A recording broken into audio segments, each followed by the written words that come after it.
Hello and welcome to the final chapter of my DVD and Blu-ray shelf by shelf tour. And this is shelf number 7. And this is the worst shelf I have ever owned. It is a terrible shelf. Oh my god, is it terrible. But we are going to try and push through. So let's get started.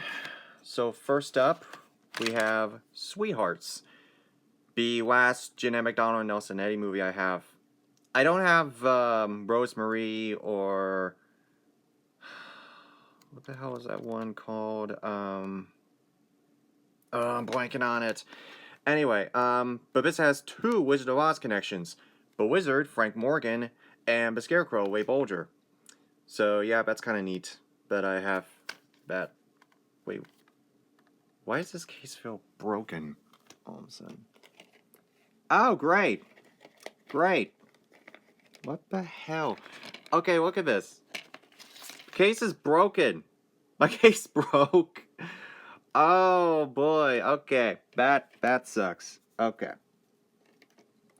That sucks. Okay. I don't know how that happened. I swear. So yeah, I'm gonna have to fix that. I don't know how. I'm gonna have to fix that. I don't know how that happened, but anyway. But Swan Princess. This movie was made in an attempt for other studios, in an attempt to duplicate what Disney did with Disney Renaissance. And this was, is it Columbia? No, this is Nest Entertainment.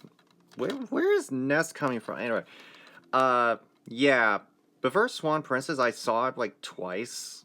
It was decent. I mean, it wasn't great, mind you, but it was fine. It was perfectly serviceable. I did not see the sequel, Mystery of the Enchanted Treasure. Wait, is it Enchanted Treasure? Yeah, Enchanted Treasure. Okay, I want to get that right. Next up, we have SWAT, which I believe this was based on a TV show. Or maybe, well, no, I think the show came later. You know, I think I blind bought this thinking that this was with Pirates of a TV show. Wait, was it based on the show?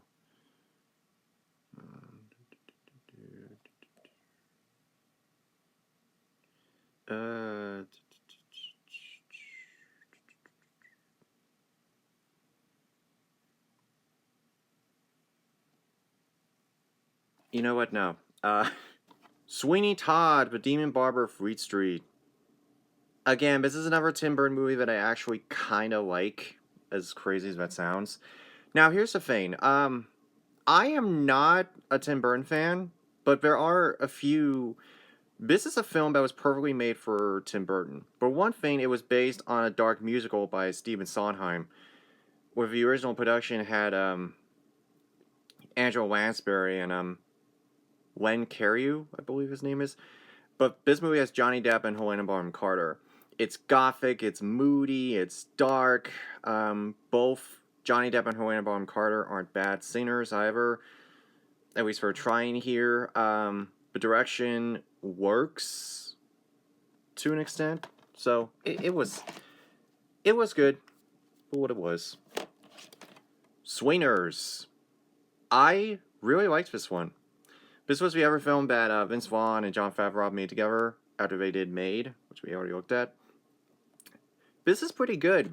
It's not a raunchy comedy. Some people, I understand why some people don't like comedies because, like, you know, some people probably their lives were mostly serious, but this is one example of a comedy that's more of a relatable situation. The idea of how 2 friends are just hanging out in Las Vegas, and you know, one of them suffered a breakup, and the thing is that like he his friend is just trying to help him, you know, feel better, and yeah, it's a pretty relatable situation. So check it out.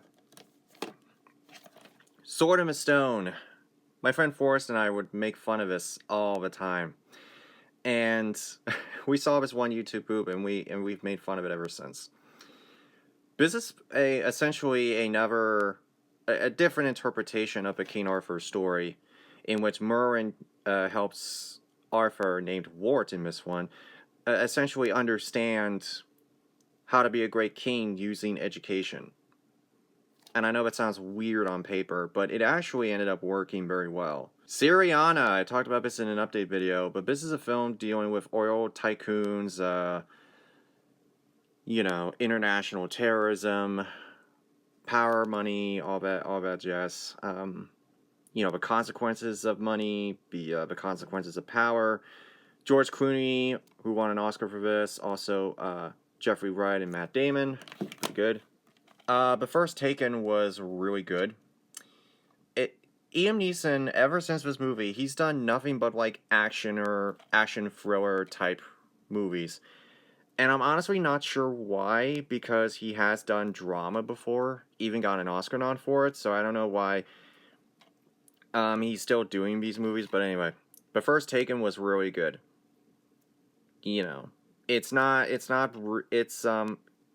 It's very similar to Man on Fire, in a way, if you've seen that one. It's very similar to that, only this one is more thematically suspenseful than Man on Fire. So, I think this movie wins over Man on Fire, but they're both good in their own way. I have not seen the sequels, but I do want to get that box set that has the other two. Now here's a good one right here. Taking Up Pelham 123. Robert Shaw hijacks the subway train, and Walter Matthau's trying to, keep everyone together. This is a really neat movie. Although I'm not sure if this movie is a action film, a thriller, a crime movie. I recommend you avoid the Tony Scott remake because it's not very good. Take Me Out to the Ball Game. Another MGM musical, this time with Frank Sinatra, Gene Kelly, and Esther Williams. You know what I want in my collection? I want Anchors Away, because that movie has the animated sequence with Jerry the Mouse. Tangled. I hate to say it, but it's not really one of my favorite Disney movies. I know it sounds a little bit strange, but it really isn't. It's not a bad movie, not by a long shot, but it just doesn't... I mean, yeah, Rapunzel's a good princess, Finn's fine, the mother character's pretty twisted, but it's a different take on the story. But it's just okay. It's been a while since I've seen it, though, so, yeah. Alright, I'm gonna move my Keep Moving book. One of my favorite books. One of the best books I ever read by my idol, Dick Van Dyke. I'm going to move you over there for now. Because I just don't want it to fall off. Because it's fallen... That book has fallen off the shelf several times. Tarzan. Oh, man. I actually grew up with this when I was younger. I remember listening to the soundtrack all the time. I remember listening to the soundtrack on repeat. I listened to the soundtrack more than I saw the actual movie. And yeah, I remember this movie. Phil Collins soundtrack, the Oscar-winning song, You'll Be in My Heart, Son of Man, the trash camp thing. Yeah, I remember that very well. Haven't seen it in years, though. Tales from the Crypt and Vault of Horror, another one of these midnight movie things.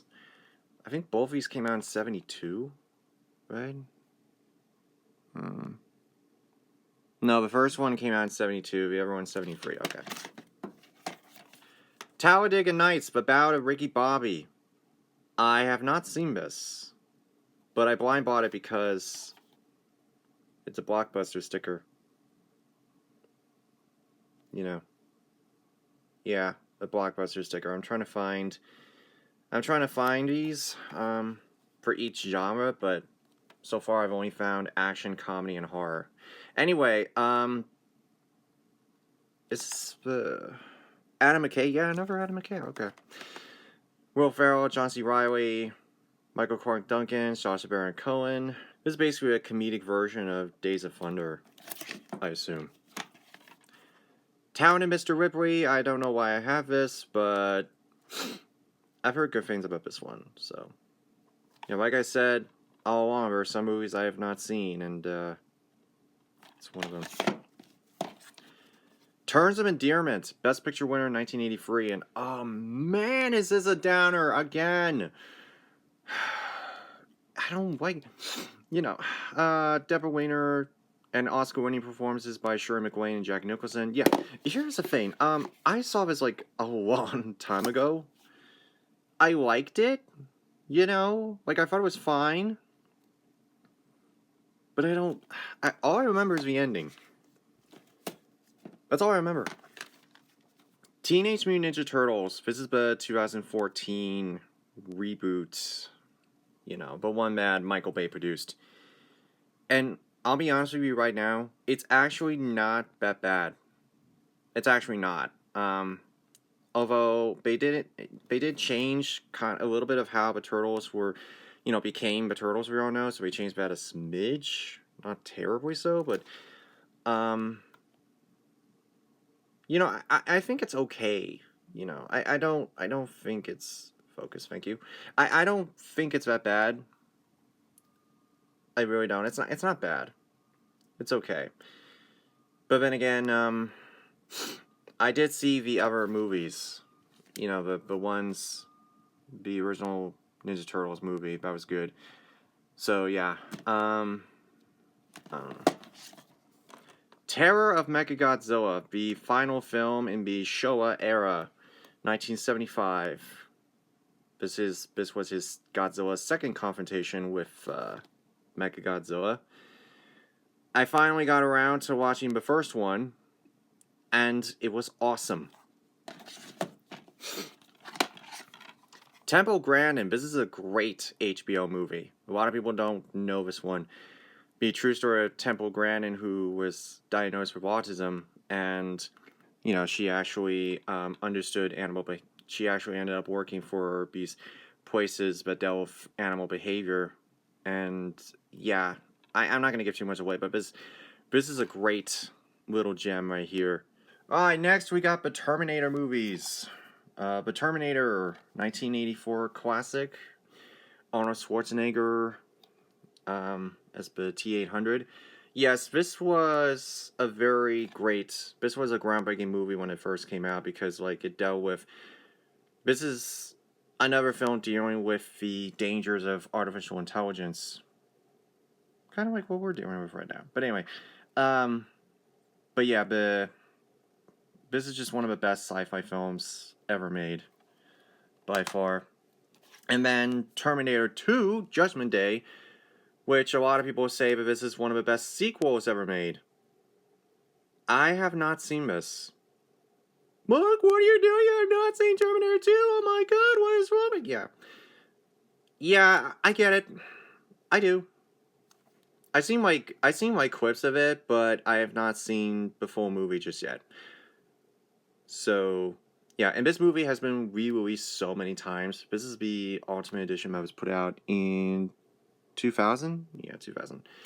And by the way, both those movies got 4K releases, and those releases have been slammed, panned, and critiqued by many videophiles.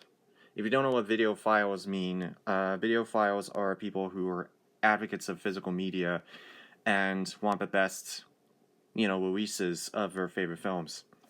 Kind of like me. And we have Terminator 3, Rise of the Machines, which I have never seen. But I think this is the one where... I could be wrong, though. I have seen Terminator Salvation. I have seen Terminator Genesis. And Dark Fate, which I talked about these movies when I was doing my review of Terminator Dark Fate, so... Tears of a Son. This is a underrated war film with Bruce Willis. This is an underrated movie set in Africa. And a lot of people don't talk about this one, but I really enjoyed this. I think it was kind of interesting. Kind of an interesting movie. You could think of it as like Uncommon Valor set in Africa if you want. So yeah, check that out. Tea House of the August Moon with Marlon Brando as a Japanese interpreter in, I think, post-World War... Or is it during World War II? I think it's... Yeah, it's post-World War II. Okay. So it's post-World War II.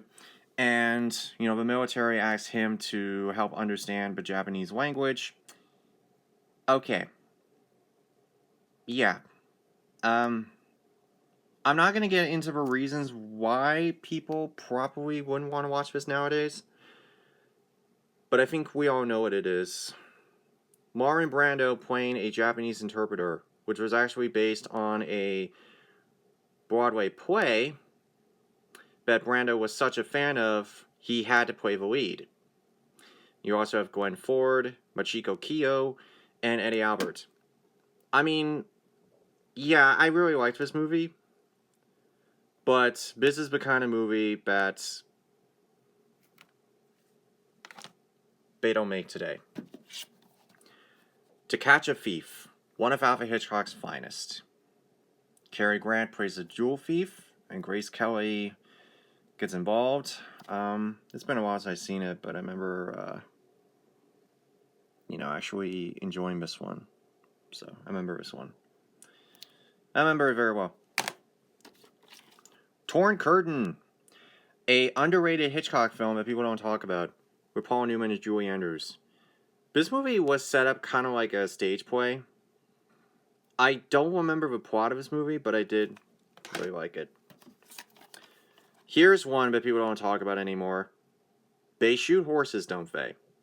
This is a really interesting film set during the Great Depression, how mankind is essentially the ultimate spectacle of how, they're exploited, they participate in this game that, so it's kind of similar to what it is today, like American Gladiators or things like that, where where people participate in these games, and yet even though they're suffering physically and probably emotionally, people are entertained by it anyway. And, it's a game where everyone loses, yet everybody, and, the twist, the cruel joke is that everyone loses.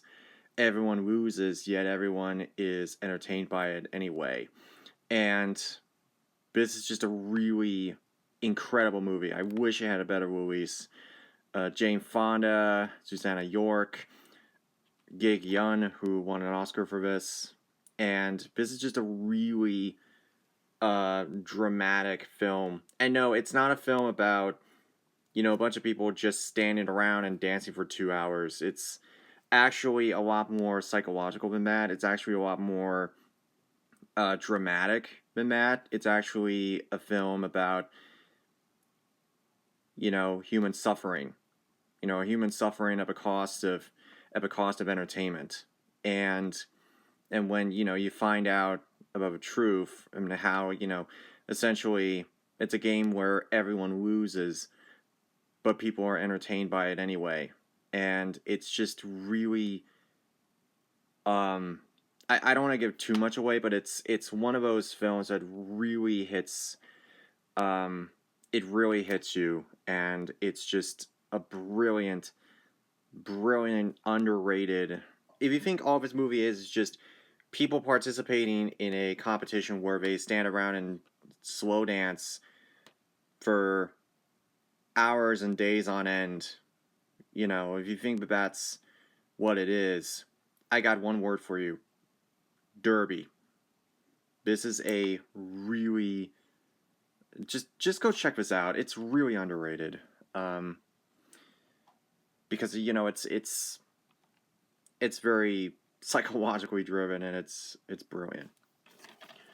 Treasure Island. This was the first live-action Disney movie, or the first all live-action Disney movie released in 1950. And as I mentioned before in my End of Disney video, which you should go check that out, this showed that Walt Disney himself could do all live-action films. And it ended up being one of the best adventure films of all time. And not to mention, it has Robert Newton's iconic performance as Long John Silver. Without Robert Newton, all the pirate mannerisms we have today wouldn't exist.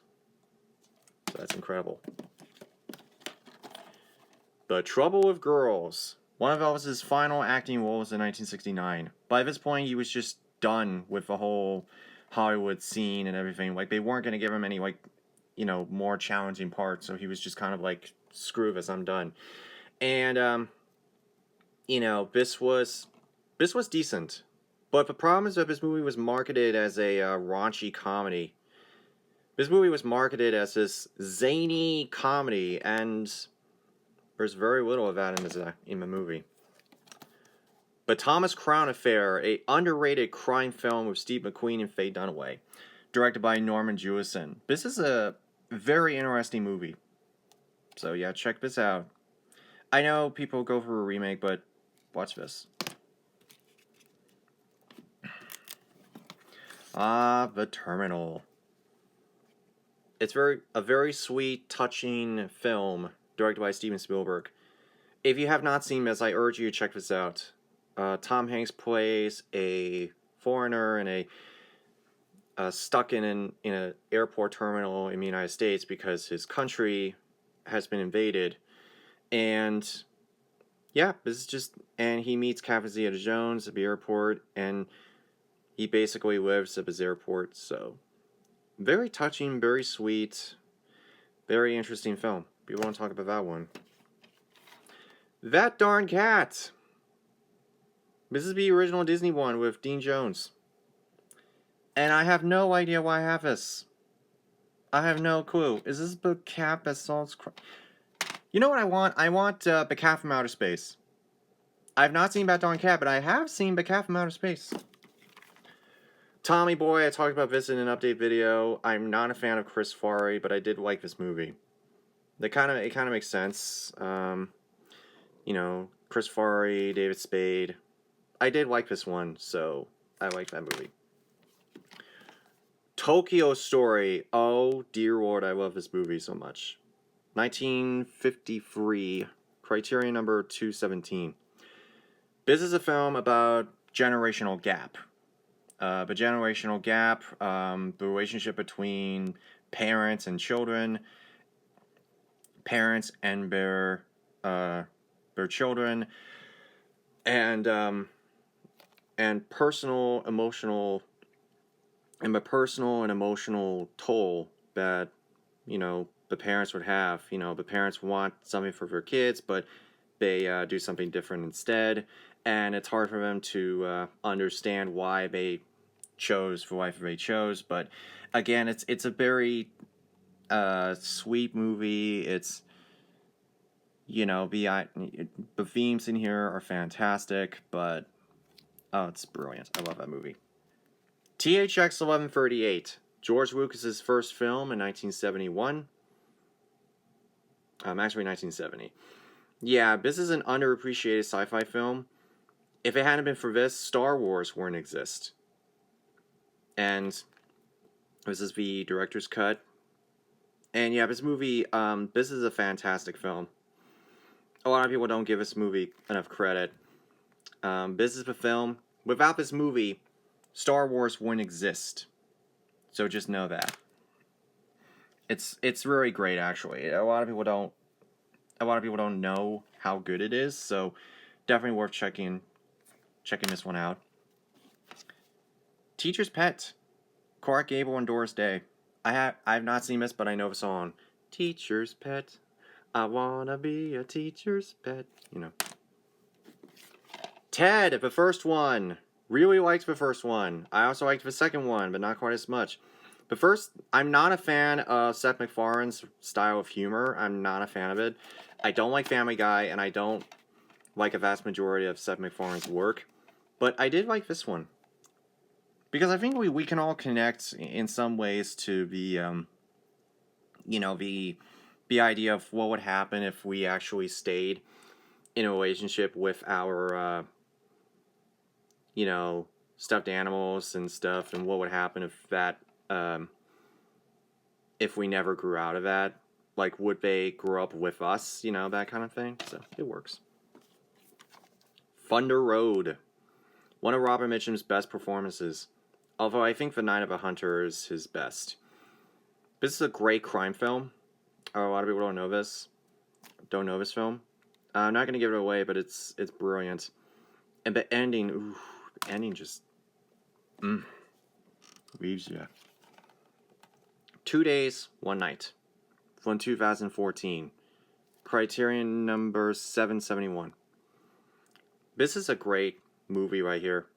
This is a film about a woman who works at a factory who was laid off from her job due to depression, but now she's slowly getting better, but her employers don't want her to come back. Apparently, while she was gone, her I don't want to give too much away, but her employees were like, "We don't want you to come back," but their job, the company that they work for, is offering a raise. And everybody, including her, wants it for different reasons. But she wants to get her job back. And so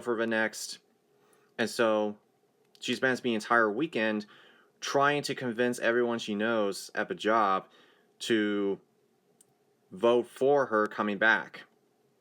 All the while, everybody's basically saying that they need a raise. This is a film dealing with a community.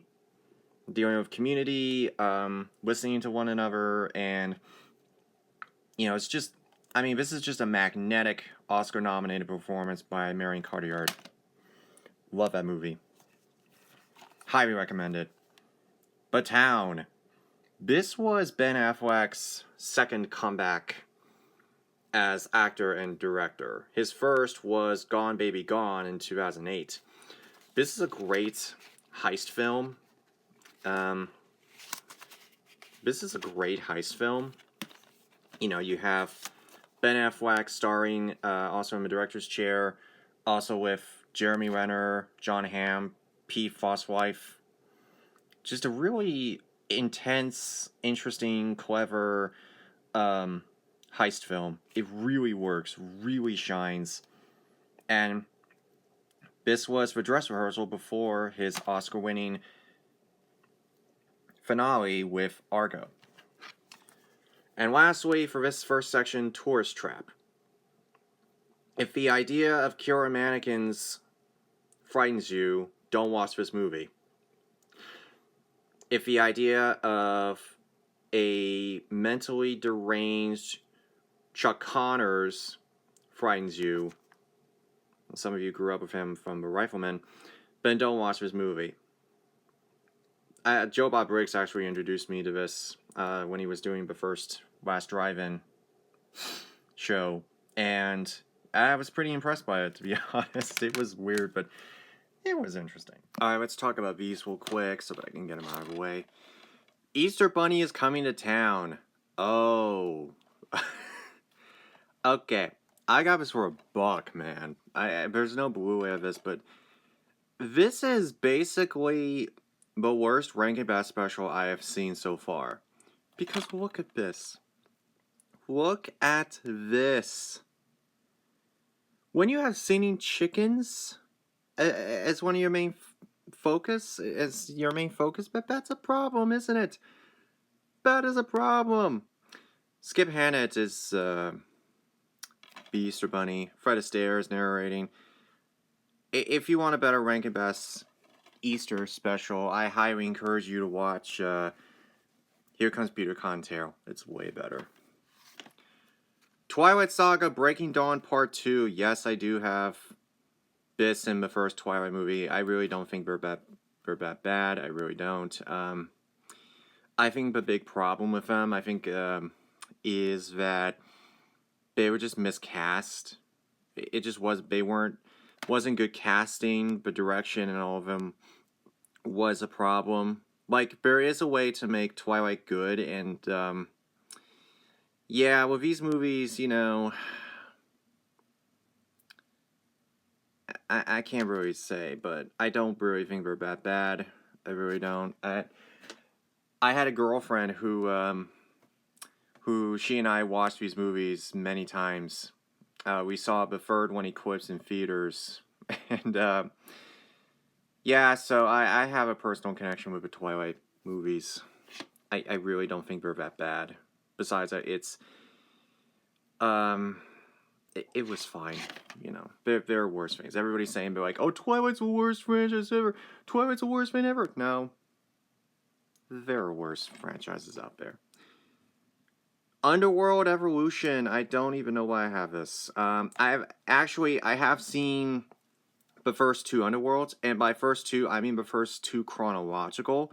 So if you watch these movies chronologically, there's Underworld, Rise of the Lycans, and then the first Underworld, and then this one, and then I don't even know what came afterwards. I believe there's two more after this, but basically these movies are essentially the ongoing battle between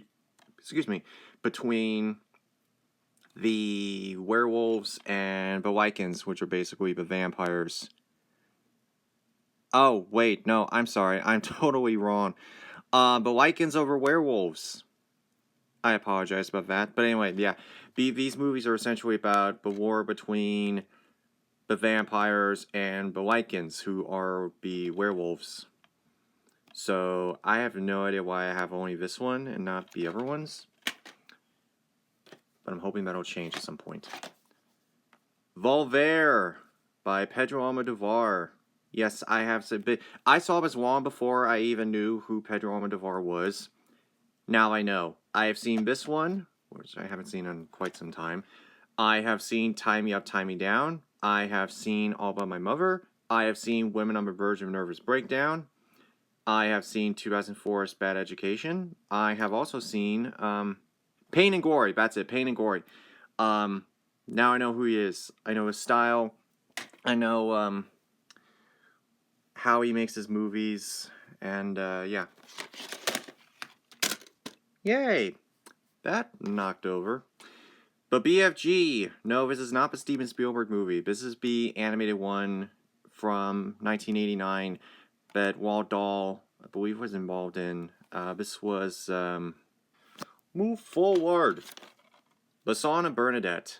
Jennifer Jones won an Oscar for portraying someone, a girl in this small village who, you know, that's all I can tell you. I don't really know this one very well. Actually, I haven't seen this yet. Oh, it's okay, I think it's a faith-based movie about someone who sees this, like, you know, healing fountain or something. Yeah, I think that. Wait, right?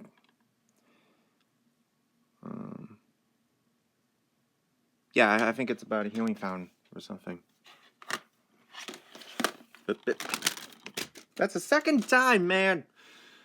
The Bishop's Wife with Cary Grant and Lolita Young. It's not bad. Not a bad movie at all. Well, I mean, it's not. I prefer It's a Wonderful Life way better than this. But as far as, you know, heartwarming movies are concerned, it's okay. From 1947. Now let's talk about this, Red Sparrow, because I don't want it to fall a third time. This is a underrated espionage thriller with Jennifer Lawrence about a ballet dancer who's stripped of everything and is put in the Sparrow program, you know, trained to be assassins, but she wants out. And yeah, this is a really, it's tough in place. It's tough to watch in places, but it's really, really great. Really intense, really cool. You know, it's almost like it's not a revenge film, but it is very different from other espionage films that came out in the past. Yeah, it's a very heavy movie in places, but it is good. Now let's talk about these ones. I'm going to take these off. For the Dark World, Phase 2 of the MCU. And, Phase 2 of the MCU. And, yeah, it's fine. Again, I've only seen these movies once. The only thing I remember about this movie was Natalie Portman gets, she ingests this, she, inhales this, red, mist or something, and then she becomes, an evil version or something like that. I don't really know for sure. Bad Touch of Meek with Cary Grant and Doris Day. Now, I just want to say this real quick. These artists... This is terrible. No, not the movie. The movie's okay. I'm talking about these releases. So this was put out by Artisan. And, yes, we're getting to physical media complaint territory about now. These are the Cary Grant collections put out by Artisan. And these are terrible releases. The biggest problem with them is that, A, they're not very good transfers. And B, they're non-anamorphic. Meaning that they won't fill up the TV when you try to watch them. And I usually don't like those type of releases because they require you to adjust your settings before the opening logos come up. So yeah, I'm not a fan. I'm just give me my anamorphic whites. Anyway, Who Framed Roger Rabbit? You cannot have a film collection without this film. This is a very prominent historic film in the world of animation. With Bob Hoskins, Christopher Lloyd, and who voices Roger Rabbit in this one? I'm blanking on the guy's name, but he voiced Roger Rabbit. Charles Fletcher, yeah, that's his name. I haven't seen this in quite some time, but I remember really liking this. And this DVD is very cool because it's sort of in a pocketbook for a detective pocketbook, so that's kind of neat. Anyway, yeah, you cannot have a film collection without this. This is a very historic film in many ways.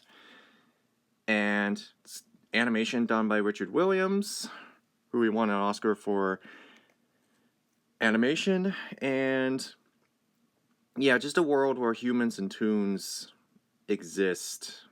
And yeah, this is just great. It's a classic. And I really need to rewatch that because that is a very historic film, in animation history.